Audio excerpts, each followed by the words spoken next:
क्षण खरंच किती सुखद असतात ना काही क्षण.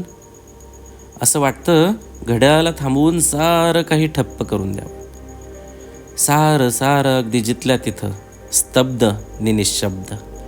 खरंच असं झालं असतं तर सुखाची क्षणिक म्हणून जी अवहेलना केली जाते, निदान ती तरी झाली नसती. पण शेवटी आपण तोकडेच. आपण शिकलोय फक्त पदवाटा काढायला, सुखद क्षणांना कैद करून निर्जीव भिंतीवरती लटकवून द्यायला. माणसाचं अस्तित्व किती थोडकं असतं ना, काळाच्या बंधनांमध्ये जखडलेलं. क्षणाक्षणाला गाठी सुटत जातात आणि शेवटाला उरतात ते फक्त रिकामे धागे. तुमचं काय किंवा आमचं काय, प्रत्येकाचं असंच होतं.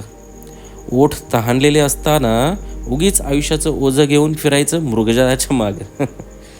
अशातच कुठंतरी ठेचकावून पडलं की तेवढ्यापुरता जाणवतो आयुष्यातला फोलपणा.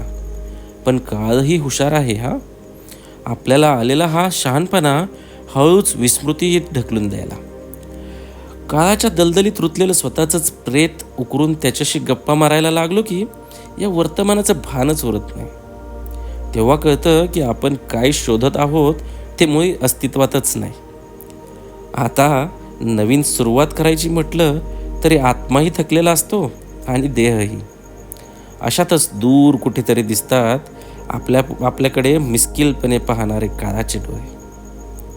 पण काय करणार, आत्माही थकलेला असतो आणि देहही. अविनाश आणि 2 शब्द. धन्यवाद.